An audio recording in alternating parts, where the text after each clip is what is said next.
ولا ضد له ولا ند له والصلاة والسلام على النبي لا نبي بعده قال الله تعالى في كلامه المجيد وفرقانه الحميد فأعوذ بالله من الشيطان الرجيم بسم الله الرحمن الرحيم إنا أوحينا إليك كما أوحينا إلى نوح والنبيين من بعده وقال تعالى في آيات أخرى ويرفع الله الذين آمنوا منكم والذين أوتوا العلم درجات قال رسول الله صلى الله عليه وسلم من سلك طريقا يطلب فيه علما سهل الله طريقا إلى طرق الجنة উপস্থিত বারাস আল Madina model school and মাদ্রাসার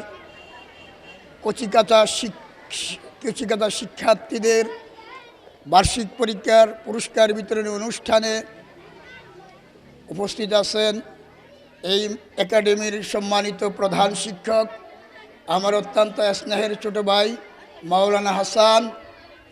উপস্থিত আছেন আমাদের না বললেই নয় এশিয়া মহাদেশের অন্যতম বিখ্যাত মুহাদ্দিস ও মুফতি আজম হযরতুল আল্লামা হযরত মাওলানা মুস্তাফা হামিদ রাহিমাহুল্লাহ তাআলা সাকাকাল্লাহু সারাহু ওয়া জাআলাল জান্নাতা মাসওয়াহু ওনার সুযোগ্য নাতি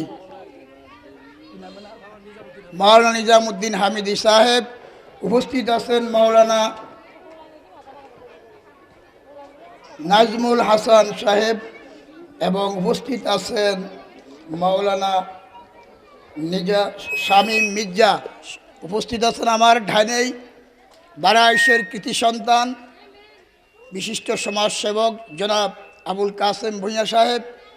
আরও উপস্থিত আছেন আমার মঞ্চে উপস্থিত আছেন অন্যান্য গুরুত্বপূর্ণ সম্মানিত অতিথিবৃন্দ, আমার সামনে আছেন অভিভাবকবৃন্দ এবং কচিকাছা এই ছোটো ছোটো শিক্ষার্থী বৃন্দ। আসসালামু আলাইকুম রহমতুল্লাহ বারাকাতু। আমি যেহেতু ডিসি অফিসে কুমিল্লা যাব, আমাদের কাজের শেষ নেই, যারা প্রিন্সিপাল তাদের কাজ রাত এবং দিন। এই জন্য আমি আমার ছোটো ভাই হাসানকে বলছি যে আমি কুমিল্লা চলে যাব, আমাকে একটু সংক্ষিপ্ত সময়ের মধ্যে যাতে সারিয়ে দেয়। আজকে আমি অত্যন্ত আনন্দিত। গত কয়েকদিন বেশ কয়েকটা অনুষ্ঠানে আমি গিয়েছিলাম, কিন্তু এত বেশি ছাত্র এবং বেশি অভিভাবক আমি আবেগে আপ্লুত হয়ে গেলাম যে বারাইশের এই আল মদিনা মডেল স্কুল অ্যান্ড মাদ্রাসায় এত অগ্রগামী হয়েছেন। বারাস এবং বসন্তপুর দুইটা গ্রামকে আমরা ভিন্ন মনে করি না। আমার জীবনের প্রথম কদম বসন্তপুর, দ্বিতীয় কদম বারাসে থাকে। এই বারাসের জনগণের সাথে আমার হৃদয়ের স্পন্দনের সম্পর্ক।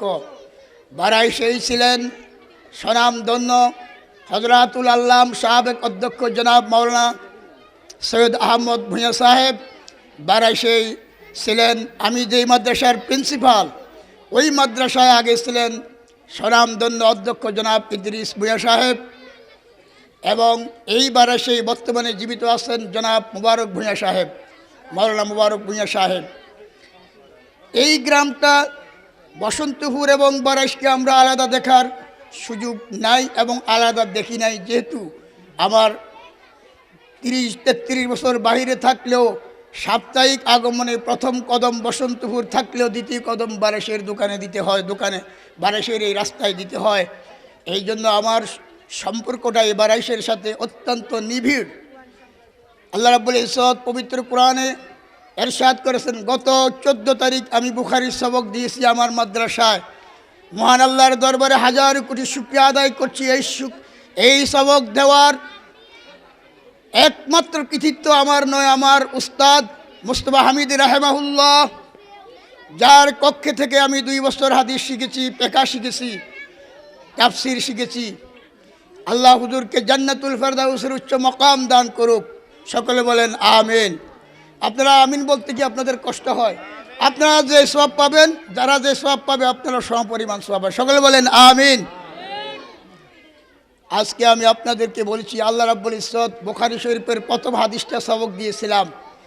আল্লাহর দরবারে হাজার কোটি শুকরিয়া আদায় করছি, আমার মতো নগণ্য অধম আপনাদেরই সন্তান যে আমি বুখারী শরীফের সবক দিবে এটা আমি কোনোদিন কল্পনা করি নাই। সেদিন সবক দিয়েছিলাম ইন্না ওয়াহাইনা ইলাইকা কামা ওয়াহাইনা ইলা নূহ। সর্বপ্রথম সৈয়দনা আদম আলাইহিস সালাতু ওয়াস সালামের পরে আল্লাহ রাব্বুল ইজ্জত হযরত নূহ আলাইহিস সালাতু ওয়াস সালাম, যিনি 1000 বছর পৃথিবীতে দ্বীনের দাওয়াত দিয়েছিলেন, কোনো মুসলমান কেউ ঈমান গ্রহণ করে নাই, মাত্র 80 জন। সেই নূহ আলাইহিস সালামকে লক্ষ্য করে বলেছিলেন, নূহ, আমি তোমার কাছে ওহী দিয়েছি, প্রত্যাদেশ দিয়েছি, যেমনিভাবে তোমার পরবর্তী লোকদেরকে ওইভাবে আমি প্রত্যাদেশ দিব।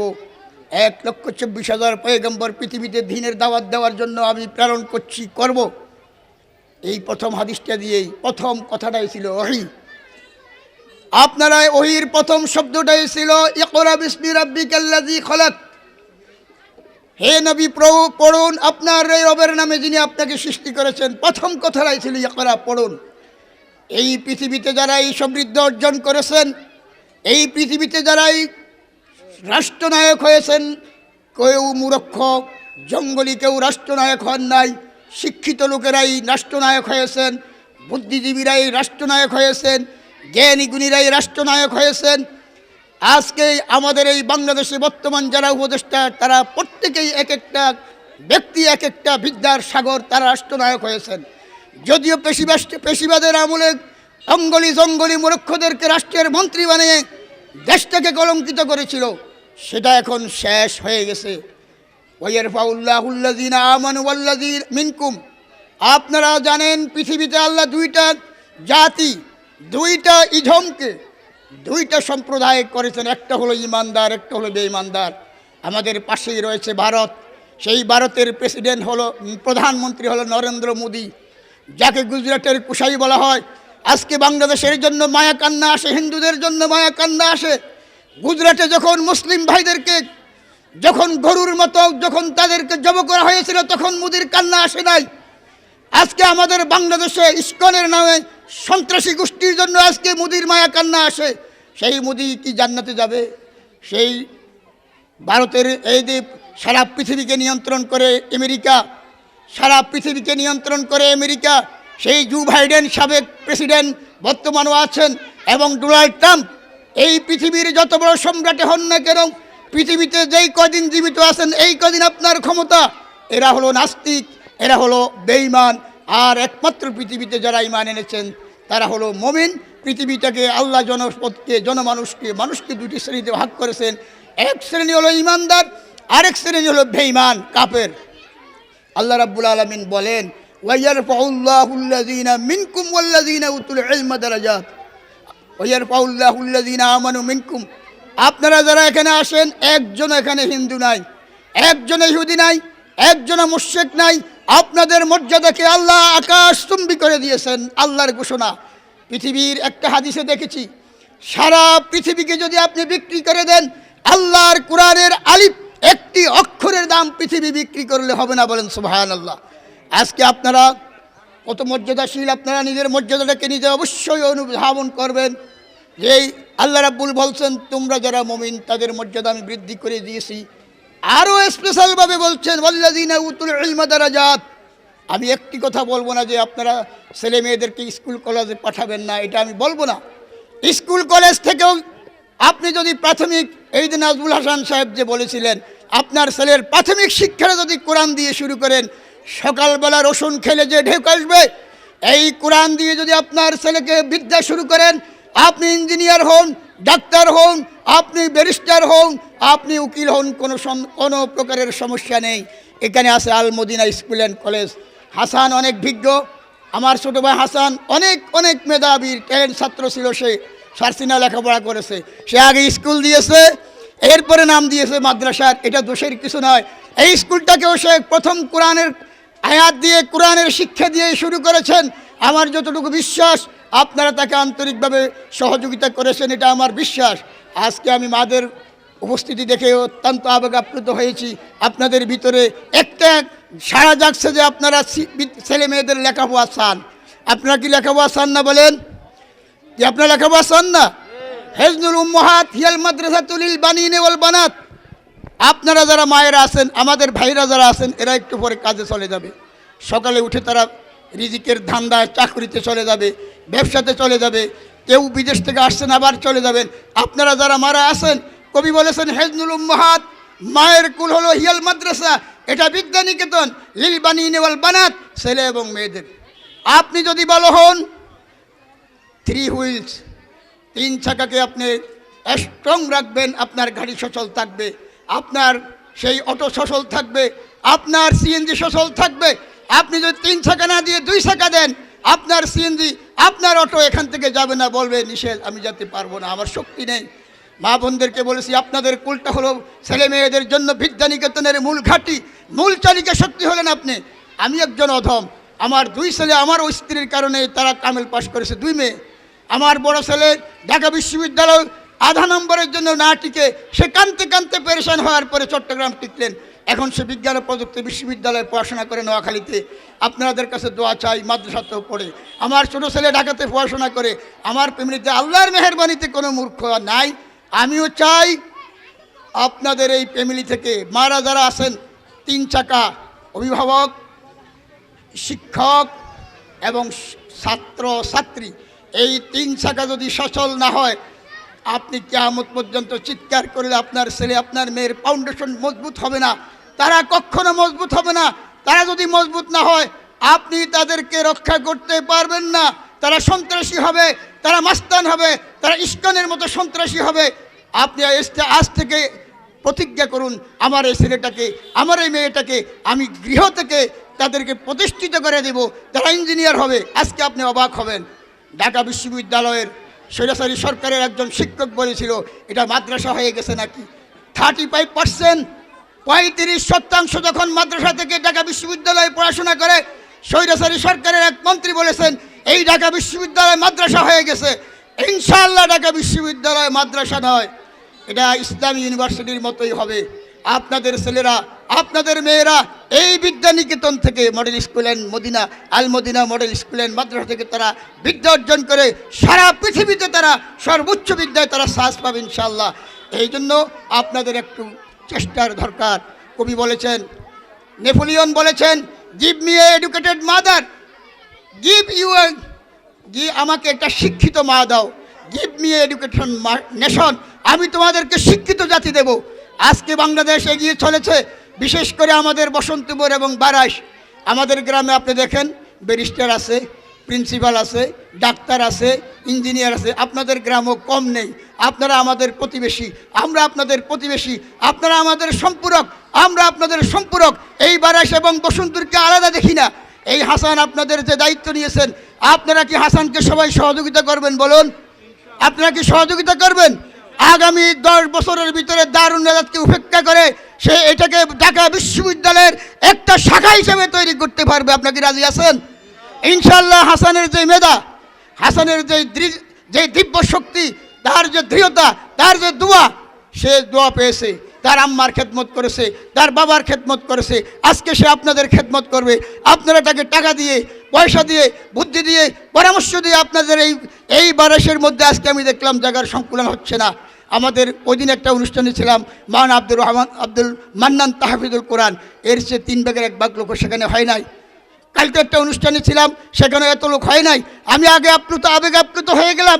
এই বারাসের সচেতন মানুষ তারা বুঝছে যে শিক্ষা ছাড়া বিকল্প নেই, শিক্ষা কোনো বিজ্ঞান হয়, শিক্ষা একটি অধিকার। আজকে আপনার ছেলে শিক্ষিত হয়ে ঢাকা বিশ্ববিদ্যালয়ের প্রফেসরি করবে, ইসলামী বিশ্ববিদ্যালয়ে প্রফেসরি করবে, সচিব হবে, ম্যাজিস্ট্রেট হবে, চেয়ারম্যান হবে, উকিল হবে। শিক্ষা যদি না থাকে তার ভিতরে তার থেকে কিছু আপনি পাবেন না। আমি আপনাদেরকে সবিনয় শেষ অনুরোধ করছি, আপনারা আপনাদের ছেলে মেয়েগুলোকে নজর রাখবেন। মোবাইল কখনো ভুলও দিবেন না। মোবাইল এই ছেলে মেয়েদের চরিত্র নষ্ট করে ফেলবে, এই ছেলে মেয়েদের মেধা নষ্ট করে ফেলবে। এরা ভালো রেজাল্ট করতে পারবে না, বিশ্ববিদ্যালয়ে এরা চান্স পাবে না। এই জন্য পরিশেষ কথা হলো এই যে একজন হক্কানি আলেম বলেছেন, অতন সে হাম ক্যা করো মাদ্রাসা হায় অতন আপনা, মরেঙ্গে হাম কেতাব উপর অরক্ষুনা কাফন আপনা।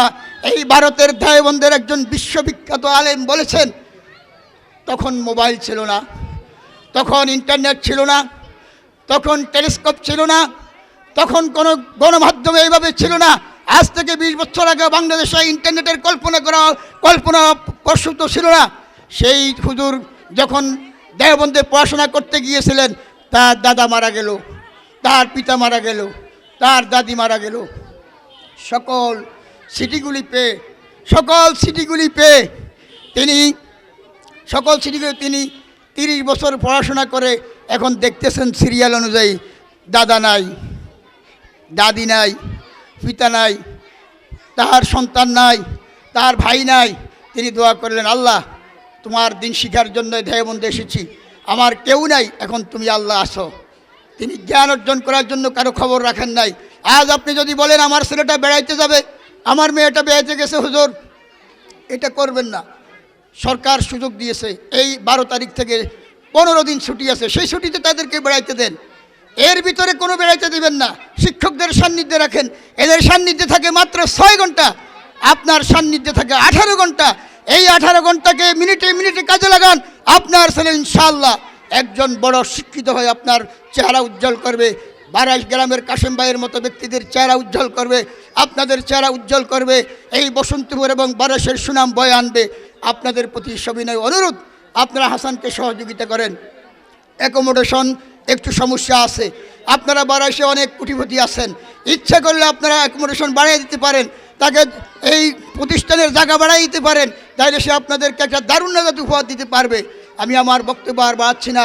আপনাদের দীর্ঘ সুস্বাস্থ্য কামনা করে এই ছেলে মেয়েদের জন্য আজকে আপনারা কষ্ট করে এসেছেন, আমি আপনাদেরকে অন্তঃস্থল থেকে ধন্যবাদ জানিয়ে আমার সংক্ষিপ্ত বক্তব্য এখানে শেষ করলাম।